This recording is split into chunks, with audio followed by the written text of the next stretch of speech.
서로 고백하며 병이 낫기를 위하여 서로 기도하라. 의인의 간구는 역사하는 힘이 큼이니라. 엘리야는 우리와 성정이 같은 사람이로되 그가 비가 오지 않기를 간절히 기도한즉 3년 6개월 동안 땅에 비가 오지 아니하고 다시 기도하니 하늘이 비를 주고 땅이 열매를 맺었느니라. 아멘. 야고보서를 기록한 야고보는 예수님의 동생으로 알려져 있고요. 기도를 많이 하신 분으로 알려져 있습니다. 그래서 그의 별명이 낙타 무릎이었다고 합니다. 낙타는 사막의 바람을 헤치고 걷기 위해서 다른 동물과 달리 눈썹이 길고 메마른 환경에서 살아남기 위해 수분을 비축하는 등의 혹이 있습니다. 또한 무릎에는 단단한 굳은 살이 박혀 있다고 해요. 그 이유는 사막에서 모래 폭풍이 불어올 때 낙타는 그 자리에서 가만히 무릎을 꿇고 폭풍이 지나가기를 견뎌야 하기 때문이라고 합니다. 앉았다 일어서다를 반복하면서 그 무릎에 단단한 굳은 살이 박힌다고 해요. 그런데 무릎을 꿇고 앉아있는 그 낙타의 모습이 경건하게 기도하는 사람의 모습과 매우 비슷하게 보인다고 합니다. 저는 모래폭풍 앞에 무릎을 꿇고 고개를 숙이고 그 폭풍이 지나가기를 기다리는 그 낙타의 모습을 한 번도 보지 못해서 어떤가는 참 궁금한데 그래 보면 기도하는 이 경건한 모습과 비슷하게 보인다고 해요. 야고보는 무릎을 꿇고 늘 기도하다 보니 그의 무릎이 뭉퉁하게 튀어나왔다고 합니다. 그래서 옛날에 끊임없이 기도한 분들을 가리켜 낙타 무릎이라 불리고 다른 말로 무릎으로 사는 인생이라고 부르기도 합니다. 지금은 무릎을 꿇지 않죠. 그냥 편안하게 의자에 앉으니까 그럴 일도 없는데 옛날에는 무릎을 꿇고 기도하고 그리고 제가 그 옛날 한국 교회의 그 재미있는 여러 일화들을 모아놓은 책을 읽어보니까 그 마룻바닥에 각자 기도하는 자리에 있어서 얼마나 기도를 간절하게 정말 온 힘을 다해 하나님 앞에 그렇게 매달려 기도하였던지 그 마룻바닥이 그 무릎에 자국이 생길 만큼 그렇게 기도하였다고 해요. 그러니 무릎이 굳은 살이 바뀌지 않을 수가 없죠.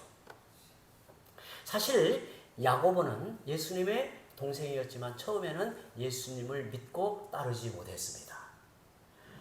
요한복음 7장 5절에 이는 그 형제들까지도 예수님을 믿지 아니함이로라 라고 하는 말씀을 보면 예수님의 혈육의 형제들이 처음부터 예수님을 따르고 믿은 것은 아니었던 것을 알 수 있어요.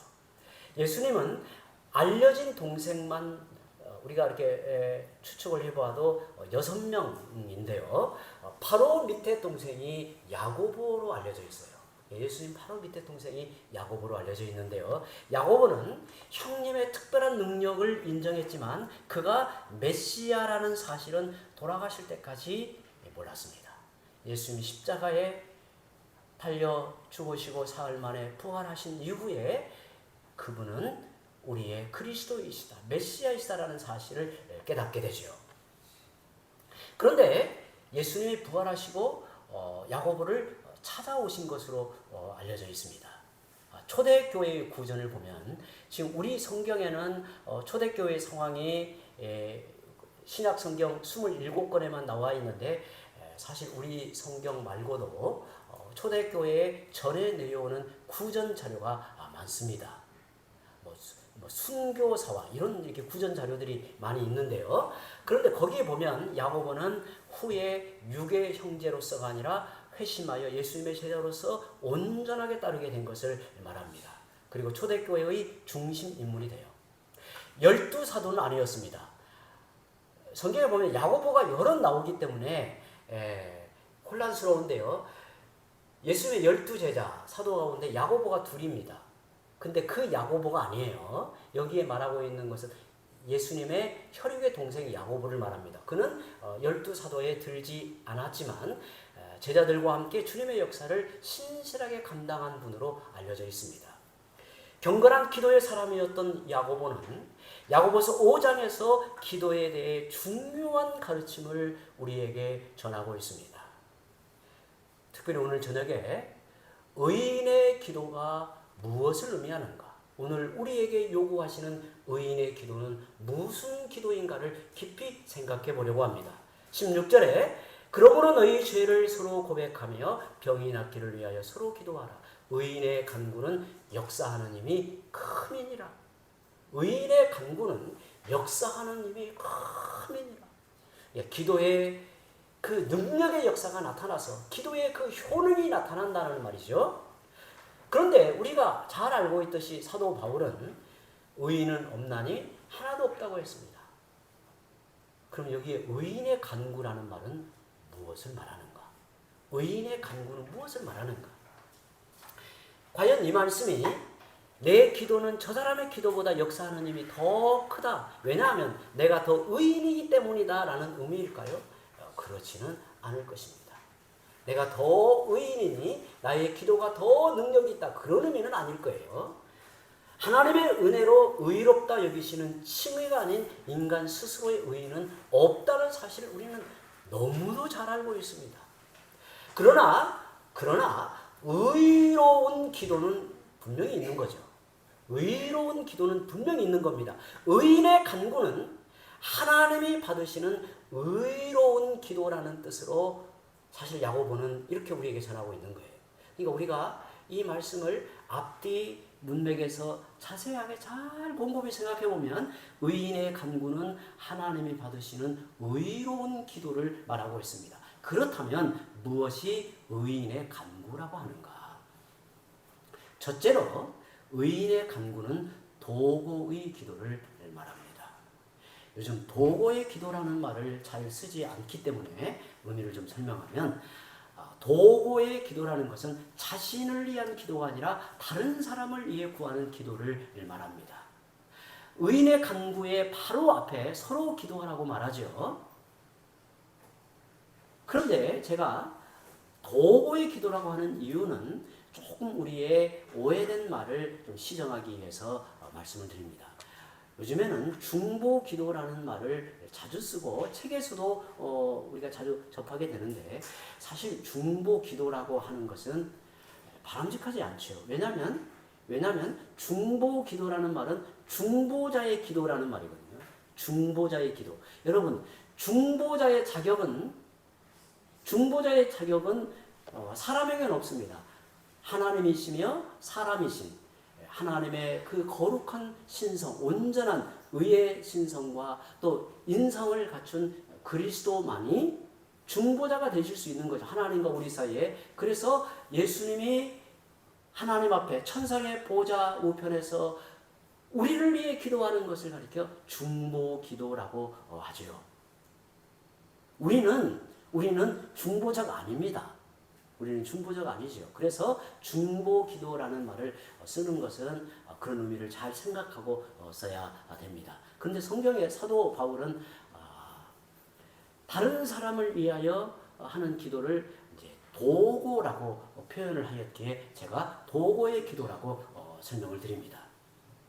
16절에 도고의 기도를 어떻게 하는가를 이렇게 말합니다. 너희 죄를 서로 고백하며 병이 낫기를 위하여 기도하라고 말합니다.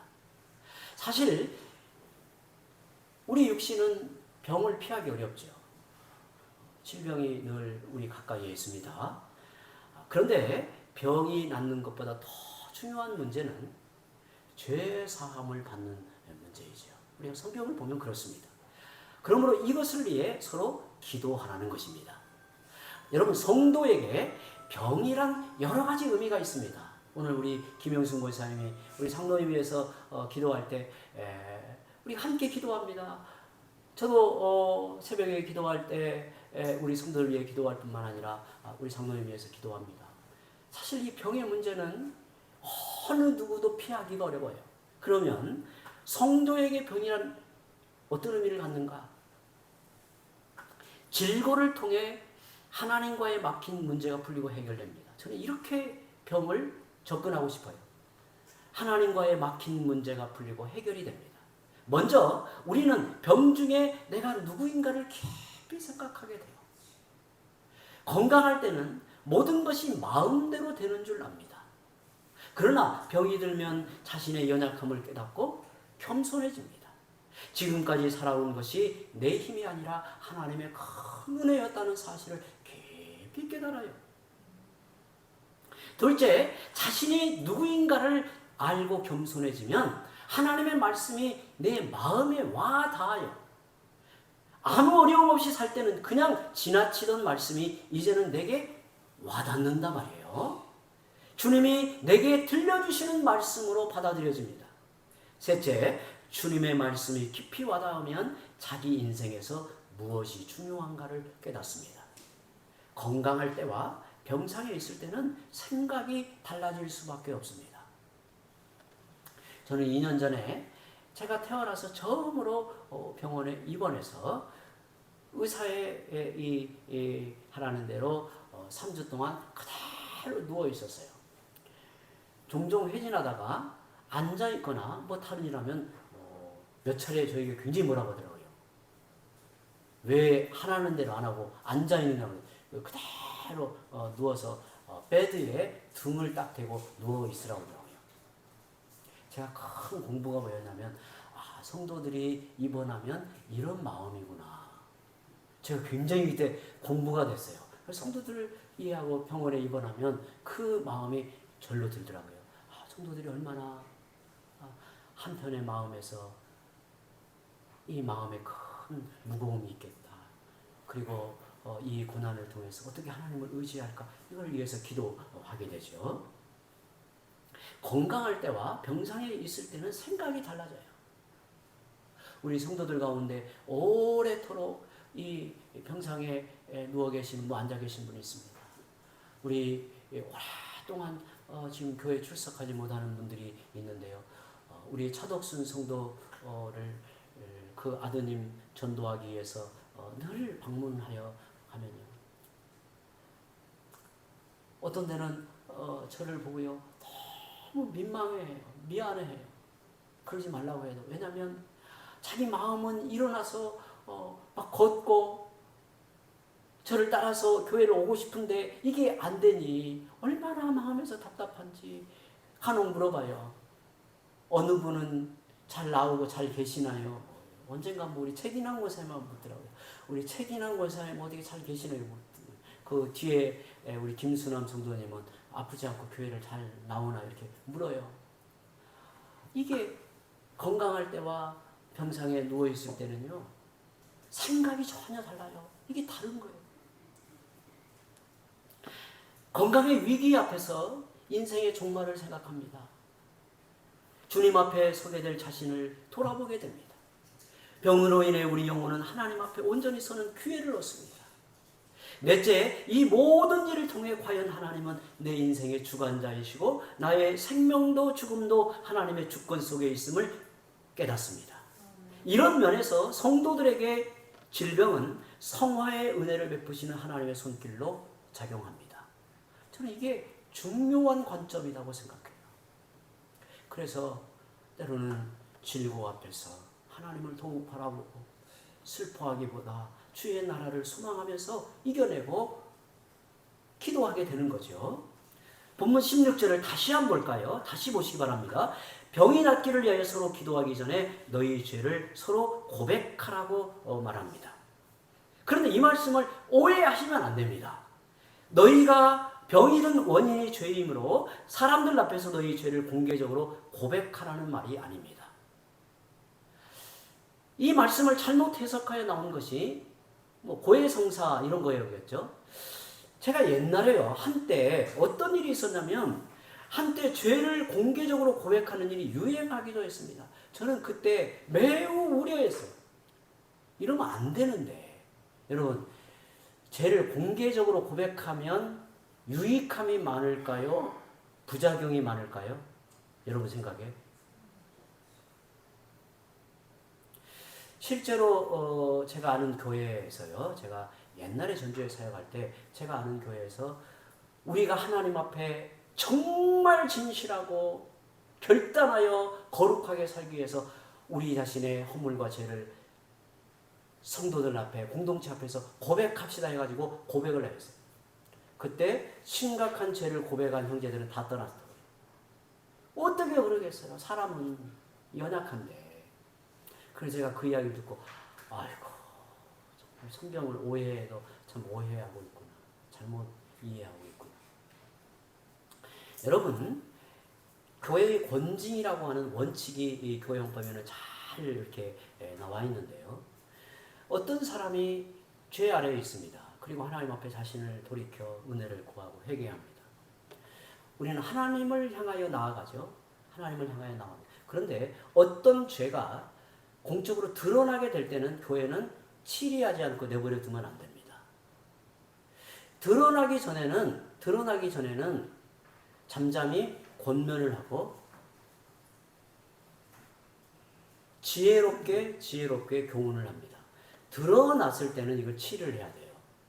그래서 죄를 공적으로 말하는 것은 사실은 바람직하지 않습니다. 그 예수 전도단의 매우 유명한 이 지도자 가운데 한 분인 조이 도우슨이라는 분은요, 여호와를 경외함이 없는 죄의 고백은 서로를 미혹할 뿐이다 라는 참 귀한 가르침을 전했습니다. 하나님을 경외함이 없는 죄의 고백은 서로를 미혹할 뿐이다 라고 하는 거예요. 사실 이 사제들, 신부들이 고해 성사를 이렇게 받을 때 그 안에서 벌어지는 부작용이 매우 많다는 글을 제가 읽어봤어요. 매우 많다는 이야기를 읽어봤어요. 사실 우리는 얼마나 감사한지 몰라요. 주님 앞에 우리 자신의 허물과 죄를 고백하고 은혜를 구하며 자신을 돌이켜 우리는 하나님 앞에 나아가는 거죠. 그런데 여기서 그러면 여기에서 말하는 바는 무엇을 의미하는가? 우리가 기도하지 않고 정신없이 살다가 병사에 가만히 누워 있으니 이제 기도하게 됩니다. 그런데 기도하는 중에 자신이 행한 잘못과 그 죄악들이 떠오르죠. 자신이 행했던 죄들이 후회되고 하나님 앞에 죄송한 마음이 듭니다. 그럴 때 하나님께 용서를 구하는 것으로 끝내지 말고 그 당사자에게 용서를 구하라는 말입니다. 서로 용서하고 용납하라는 거예요. 이렇게 죄를 서로 고백하는 중에 병이 치료되고 서로 간의 관계가 회복이 되는 겁니다. 예를 들어보죠. 내가 어떤 사람에게 상처를 주는 심한 언행이 있다거나 아니면 어떤 손해를 끼쳤다거나 했을 때 그 당사자를 향한 죄 문제를 해결하기 전에 하나님께 우리는 은혜를 구하며 회개하잖아요. 그런데 깨닫게 돼요. 내가 참 어리석고 잘못하였다 그러면 하나님께 은혜와 사죄의 용서를 구하는 것을 끝나지 말고 그 당사자에게 그에게 연약함을 고백하고 용서를 구하고 서로 용납하는 이것을 말하고 있다는 거예요. 그러면 이렇게 죄를 서로 고백하는 중에 병이 치료되고 서로 간의 관계가 회복이 되는 겁니다. 이것이 야고보가 말한 너희 죄를 서로 고백하며 병이 낫기를 서로 기도하라는 의미라는 거예요. 그리할 때 하나님의 사죄의 은혜와 치유의 은혜를 베푸시는 겁니다. 둘째로 의인의 간구는 하나님의 뜻을 구하는 것입니다. 하나님의 뜻을 구하는 기도입니다. 17절 볼까요? 엘리야는 우리와 성정이 같은 사람이로되 그가 비가 오지 않기를 간절히 기도한 적 3년 6개월 동안 땅에 비가 오지 아니하고. 야고보는 의인의 기도를 말하면서 엘리야의 기도를 예로 들고 있습니다. 엘리야가 어떤 사람이었는가를 여러분 잘 아시죠? 이스라엘 백성의 죄악에 대해 탄식하던 엘리야는 언약의 징벌로서 비가 오지 않기를 간절히 기도했습니다. 이스라엘은 두 번의 우기에 비가 적절하게 내리지 않으면 살아갈 수 없는 천수답입니다. 지금은 다르지만 옛날에 고대에는 우기 때 비가 적절하게 내리지 않으면 그들은 씨를 심을 수도 없고 열매를 맺어 거둘 수가 없어요. 그런데 3년 6개월 동안 비가 오지 않으면 도저히 살아갈 수 없는 이제 재난을 맞는 거죠. 엘리야는 왜 이렇게 기도했을까요? 왜 이렇게 기도했을까요? 그는 선지자로서 기도한 거죠. 이스라엘 백성은 하나님과 맺은 언약을 깨뜨리고 하나님을 거역한 자들이 되었습니다. 엘리야는 언약의 주님께 탄원하여 그들이 재난의 고통으로 인해 하나님께 돌아오기를 구한 것입니다. 이스라엘은 언약의 주님을 참되게 믿고 섬기며 경외하는 언약 백성이 되어야 하는데 오히려 바알과 아세라 우상을 섬겼습니다. 엘리야가 살던 그 시기에 활동하던 시기에 이스라엘은 가장 완악한 백성으로 치닫습니다. 바알과 아세라를 섬기는데 그들이 배부른 이유가 비를 내리고 풍요롭게 하는 바알과 아세라 덕분이라고 생각을 한 겁니다. 얼마나 정말 하나님 보시기에 얼마나 정말 그들의 모습이 어찌했을까요? 그때 엘리야는 이스라엘을 하나님께로 돌이켜 언약 백성의 신앙을 회복하려고 징벌을 구합니다. 그들에게 복을 주시고 그들의 생존을 지키시는 분이 여호와 하나님이심을 뼈저리게 깨닫도록 3년 6개월 동안 비가 오지 않기를 구합니다. 언약의 주님만이 그들의 소망이심을 깨닫고 확신하도록 징벌을 구한 거죠. 이스라엘 백성이 3년 6개월의 가뭄 속에서 바알과 아세라는 헛된 우상임을 깨닫게 되는 거예요. 그들이 그 우상이 비를 내려주는 것도 아니고 우리를 먹여 살리는 것도 아니고 풍요롭게 하는 신이 아니다. 헛된 우상임을 깨닫고 하나님께로 돌아오기를 원했습니다.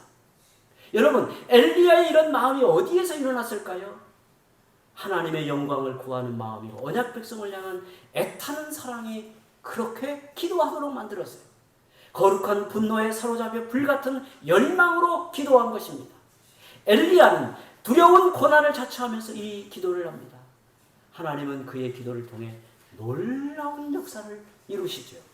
기도한 후에 엘리야는 아합왕을 찾아가서 앞으로 내 말이 없으면 이 땅에 비가 내리지 않을 것입니다 라고 선포하고 그는 호련히 사라집니다. 비가 오는 것은 여호와 하나님께 달려있고 이 가뭄의 현상은 우리의 죄악 때문이라고 일러줍니다. 그러자 아합왕은 엘리야 때문에 비가 오지 않고 가물다면서 그를 죽이려고 쫓아다닙니다. 이와 같이 고난을 각오하며 하나님의 뜻을 구하는 기도가 의인의 기도라는 말이에요. 의인의 기도. 한번 우리의 상황을 한번 놓고 볼까요? 만약 우리가 사업을 하는데 일이 너무나 번창하여 주일에 예배 드릴 시간도 없이 바쁘다면 어떻게 기도해야 합니까? 주님, 제가 너무 바빠서 예배를 드리지 못합니다. 돈이 넘치게 들어오니 자꾸 교만해집니다. 이러면 안 되는 것을 압니다. 제가 바로 서려면 사업이 안 되는 게 좋겠습니다. 사업이 기울게 해주세요. 이렇게 기도할 수 있을까요? 저는 우리 성도들을 위해 기도할 때 이렇게 내가 기도할 수 있을까? 저는 자신이 없더라고요. 그러니까 엘리야 수준이 안 된 거예요, 저는. 엘리야는 그야말로 이스라엘이 망하는 자리에까지 내몰도록 3년 6개월을 가물게 하였으니 엘리야는 이스라엘 땅을 떠날 수 있나요? 벗어날 수 있나요? 그도 그 가뭄 속에서 죽도록 고생을 하면서 고난을 자처하면서 기도를 하는 거예요.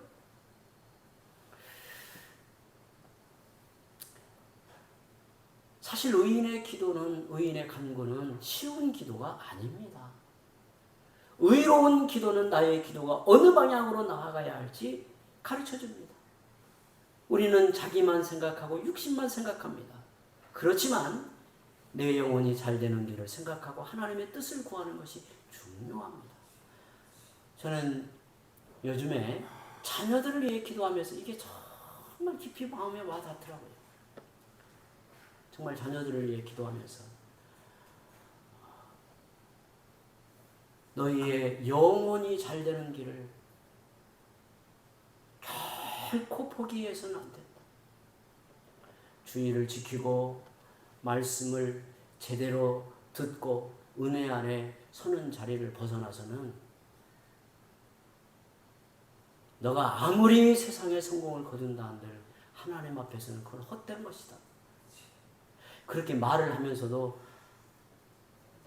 그래도 먹고는 살아야 되는데 속에서 그 마음이 또 그래도 이 녀석이 직장에서 잘 버티고 이겨내야 되는데 이게 이제 기도가 돼요. 정말 기도가 간절해지지 않을 수가 없는 거예요. 우리 부모님들은 진짜 이 의인의 간구를 놓치면 안 돼요. 의인의 간구를 놓치면 안 돼요. 셋째로 의인의 간구는 말씀을 의지해 하나님의 약속을 붙들고 기도하는 것입니다. 의인의 간구는 말씀을 의지해 하나님의 약속을 붙들고 기도하는 것입니다. 단순히 자기의 바램을 아뢰는 것이 아닙니다. 하나님의 말씀에 신명기 11장 17절에 이런 말을 하죠. 여호와께서 너희에게 진노하사 하늘을 닫아 비를 내리지 아니하여. 엘리야는 그냥 자기의 생각, 자기의 어떤 판단으로 기도한 게 아니에요. 언약의 말씀에 이렇게 하나님께서 말씀하셨으니 약속하신 대로 비가 그치게 하옵소서라고 기도합니다. 나중에 엘리야는 바알과 아세라 선지자들 850명과 대결하여 그들을 처단한 후에 이스라엘 백성이 하나님을 인정하고 돌아오자 이제 피가 그친 요인이 사라졌으니 주님께 피를 내려달라고 또 이어서 기도합니다. 말씀을 의지해 머리를 무릎에 묻고 7번을 간절히 기도합니다.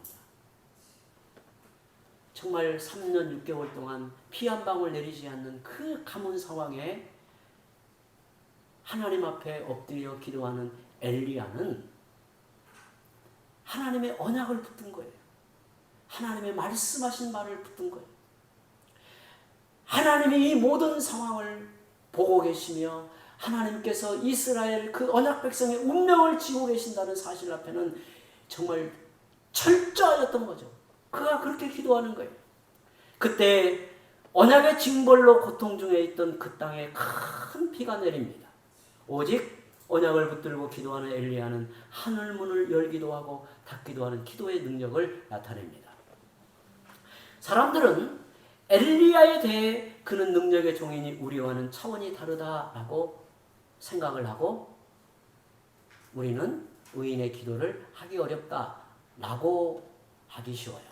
그러나 야고보는 우리에게 이렇게 말합니다. 17절에 엘리야는 우리와 성정이 같은 사람이다. 성정이 같다는 말은 우리와 똑같은 사람이라는 말이에요. 엘리야도 우리와 같은 사람이고 그가 하나님의 뜻을 구하며 고난을 각오하고 언약의 말씀을 붙들고 간절히 기도할 때 하나님이 그의 기도를 들으셨다라고 말합니다. 기도의 응답은 특별한 사람만이 받는 게 아닙니다.